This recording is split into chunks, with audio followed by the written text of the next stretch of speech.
गुरु ब्रह्मा गुरु विष्णु गुरुर्देवो महेश्वर गुरु साक्षात् परम ब्रह्म तस्मै श्री गुरुवे नमः। ओम शंकरं शंकराचार्यं केशवं बादरायणं सूत्रभाष्यकृतो वंदे भगवन्तो पुनः पुनः ईश्वरो गुरुरात्मेति मूर्तिभेदि विभागिने व्योमवप्ताय देहाय दक्षिणामूर्तये नमः। श्री गुरुभ्यो नमः। हम लोग श्री गुरुदेव द्वारा रचित संविद शक्ति नामक लघु ग्रंथ का अध्ययन कर रहे हैं। नारायण विवेक तो एक औजार है, जिसके अंदर विवेक का उदय होगा उसका खाना पहनना बोलना चलना हिलना डुलना सब में वह निरंतर विवेक करके अर्थात अलग करके समझेगा। विवेक का अर्थ ही होता है बीनना, अलग करना। जैसे आप लोगों में से कईयों के पास मोटरसाइकिल है, कारें हैं। कई बार देखते हैं कि बैठे हुए हैं, अकस्मात कहते हैं कि अच्छा महाराज अब हम चलते हैं। तो हम पूछते हैं अकस्मात क्या बात हो गई? कहते हैं गाड़ी आ गई। हमने सोचा कि ध्यान के द्वारा दूरदर्शन की सिद्धि कर ली होगी, जैसे महाभारत काल के संजय को दिख जाता था। होगी कोई ऐसी दिव्य दृष्टि। एक दो बार हमने पूछा किस चीज का अभ्यास किया है, तो पता तो लगे। बोले हारन बजा था। मतलब हमारी गाड़ी का हार्न बजा तो हम समझ गए कि हमारी गाड़ी है। वह हमारी गाड़ी का ही हार्न था। तो हमने कहा कि ये विवेकी है। इतनी गाड़ियों में से इन्हें पता लग जाता है कि यह मेरी गाड़ी का हार्न है। यही विवेक। जैसे गाड़ी की हार्न का पता लगता है, वैसे ही समग्र संसार का व्यवहार कर रहे हैं। पुंखानुपंख विशेषण तत्परोपि, एक के बाद दूसरे ज्ञानों का प्रवाह चला आ रहा है। जैसे युद्ध के मैदान में बाण के पीछे बाण आते हैं, रूप रस गंध स्पर्श सब चारों तरफ से आक्रमण कर रहे हैं महाराज। लेकिन उन सब की आवाज में ब्रह्म रूप से उस वास्तविक ब्रह्म की आवाज को पहचानते रहते हैं। जैसे सब गाड़ियों में से मेरी गाड़ी का हार्न अलग है, इसी प्रकार सारे व्यवहार के होने पर भी मैं सच्चिदानंद स्वरूप हूँ, यह जो पहचानता रहता है उसी की विद्या दृढ़ होकर वह अथोक वन में पहुँचता है। जिसको पहचान है उसको तो यह पता लगाने में कठिनाई नहीं होती है कि यह मेरी गाड़ी है। कठिनाई उसे होती है जो उस हार्न को नहीं पहचानता। एक लड़के ने हमसे पूछा कि तुम हार्न कैसे पहचान लेते हो? तो उस बेचारे ने बड़ी कोशिश की हमें समझाने की, लेकिन कितनी भी कोशिश करो हमें दूसरे हार्न भी वैसे ही लगते हैं।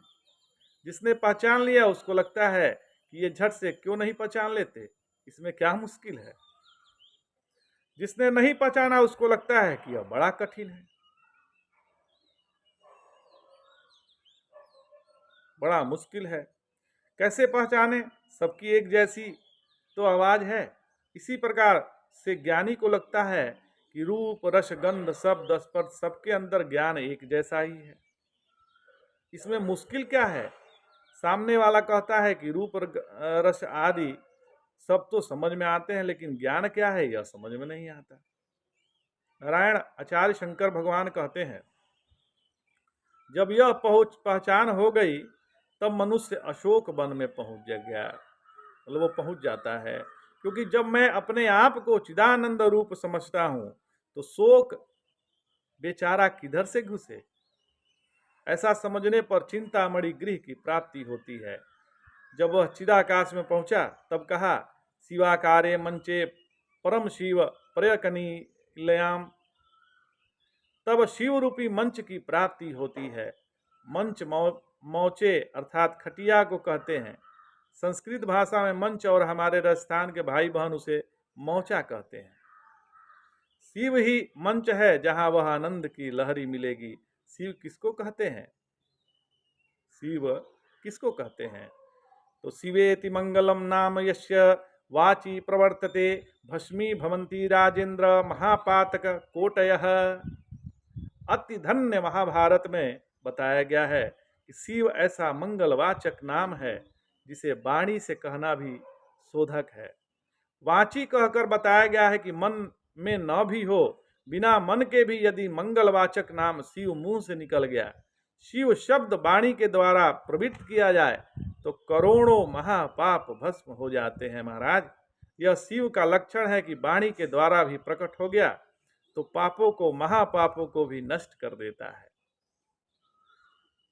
महापाप शरीर से ही प्रकट होते हैं। कई बार लोग हमसे पूछते हैं कि मन नहीं है, मन नहीं हो तो पाप नष्ट कैसे हो जाते हैं? विचार करें, पाप तो प्रकट ही शरीर से होंगे। यदि पाप प्रकट शरीर में होते हैं तो पापों का नाश भी शरीर क्रिया से हो सकता है। जो चीज शरीर की क्रिया से नष्ट नहीं होता वह संस्कार है, क्योंकि संस्कार मन में रहते हैं। संस्कार को नष्ट करने के लिए मन लगाना जरूरी है। पापों को नष्ट करने के लिए यदि शरीर से ठीक क्रिया कर लिया जाए तो उसी से पाप नष्ट हो जाएंगे। नारायण, क्या कारण है कि संबित शक्ति शिव महापातक कोटियों को नष्ट कर देते हैं? वस्तुतः इच्छा शक्ति के आश्रय ब्रह्म रूप को शिव कहते हैं। इच्छा शक्त्याश्रयत्वात् ईश्वरस्य शिवत्वम्। शिव का दूसरा लक्षण है स्वस्मिन् प्रकाशयति इति शिवः। अदादिगण में एक वशी धातु है जिसका अर्थ प्रकाश करना होता है। जो सारे विश्व को अपने अंदर प्रकाशित करता है उसी को शिव कहते हैं। सारे विश्व को अपने अंदर साक्षी प्रकट करता है। प्रमाता तो केवल उन चीजों को प्रकाशित करता है जो सामने आती है, और जो सामने नहीं आती उनको भी साक्षी प्रकाशित कर देता है। हवाई जहाज के द्वारा मास्को हमारे सामने आ गया तो मास्को को प्रमाता ने देखा, लेकिन यहाँ अर्थात जहाँ भी आप बैठे हुए हैं कहते हो कि मैं मास्को को नहीं देखा, तो इस बात को किसने देखा? आंख ने नहीं देखा, क्योंकि मास्को सामने होता तो आंख देखती, इसलिए मास्को नहीं देखा। इसे प्रकाशित करने वाला साक्षी है। मास्को नहीं देखा, इसका मतलब है कि मास्को को मैंने न देखने के रूप में जान लिया। कोई कहता है कि यहाँ केवल राम जी नहीं है, नहीं दिख रहे हैं, अर्थात केवल राम यहाँ दृष्टि के विषय नहीं है। इस बात को हम देख रहे हैं। केवल राम के अभाव रूप में ज्ञान हुआ।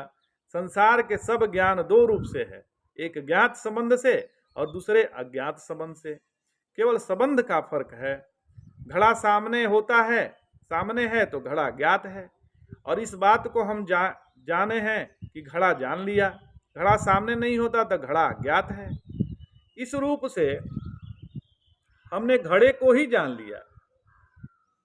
दोनों की ज्ञान रूपता में कोई फर्क नहीं हुआ। इसलिए वेदांती कहता है कि ईश्वर को न मानने वाला कोई है ही नहीं, क्योंकि आस्तिक ईश्वर को है रूप से जानता है और नास्तिक ईश्वर को नहीं है रूप से जानता है। दोनों में है लगा हुआ है। आस्तिक कहता है कि है, नास्तिक कहता है कि नहीं है। दोनों में है, क्योंकि इस बात को जानना इसलिए ईश्वर को नहीं रूप से जानता है। फिर नास्तिक कहाँ रहा? यहाँ केवल राम है। ऐसा जैसा यह निश्चित ज्ञान है, संशय ज्ञान नहीं है, वैसे ही निश्चित ज्ञान होता है कि केवल राम यहाँ नहीं है, केवल राम नहीं है।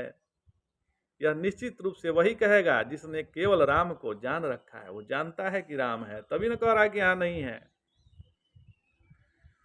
उसी तरह से हम उस नास्तिक को धन्य कहते हैं जिसने ईश्वर को पहचान लिया और कहता है कि ईश्वर नहीं है। यह तो कहता नहीं है, यह तो नहीं कहता कि मैं ईश्वर को नहीं जानता, यह नहीं कहता है। वो बोलता है ईश्वर नहीं है, मतलब वो ईश्वर को जानता है, उसने साक्षात्कार किया तभी कहता है कि नहीं है। इसी प्रकार संसार के यावत पदार्थों को ज्ञात और अज्ञात संबंधों के द्वारा हर आदमी जानता है। किस भाव से जानता है? बस यही साक्षी भाव है। साक्षी भाव से निश्चित जानता है कि मैं सब चीजों को ज्ञात या अज्ञात भाव से जानता हूँ। किस रूप से जानता हूँ? स्वस्मिन् प्रकाशयति और इच्छा शक्त्याश्रयत्वात्, अर्थात संसार के यावत पदार्थ मेरी इच्छा शक्ति के आश्रित हैं।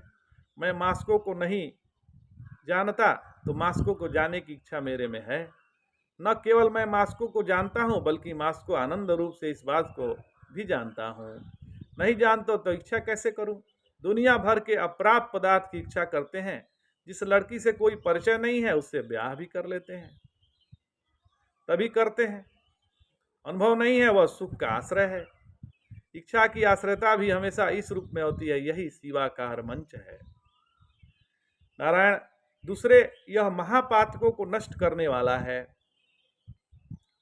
पहली चीज, सारे प्रपंचों को अपने अंदर प्रकाशित करता है, तो उसे महापाप कैसे हो?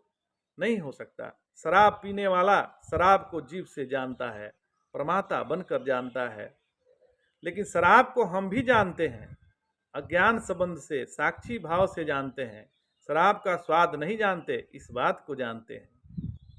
भगवान भाष्यकार आचार्य शंकर के जीवन में आता है कि जिस समय वे श्री मंडन मिश्र के साथ शस्त्रार्थ करने गए तो कई कथोपकथनों में मंडन मिश्र ने यह भी कहा कि क्या उटपटांग बोलते हो, अहो पीता किमु सूराहा, क्या बकबक करते हो, क्या शराब पी रखी है? पिता शब्द के दो अर्थ होते हैं, पीला और पिए हुए। अर्थात आचार्य शंकर ने कहा पीता का अर्थ पीला ले लिया, कहा नैव श्वेता यतः स्मृता, अरे शराब पीली नहीं सफेद होती है।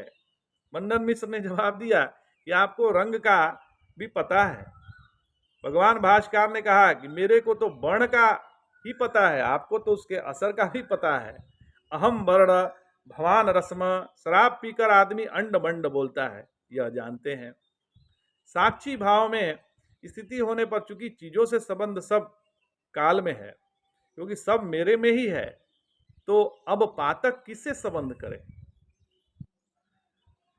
करेंगे तो सबके साथ करेंगे। इस स्वरूप को समझते हैं तो मनुष्य की वृत्ति परिवर्तित हो जाती है और तब वह इस साक्षी भाव को समझता है। आज इतना ही। जय जय शंकर, हर हर शंकर।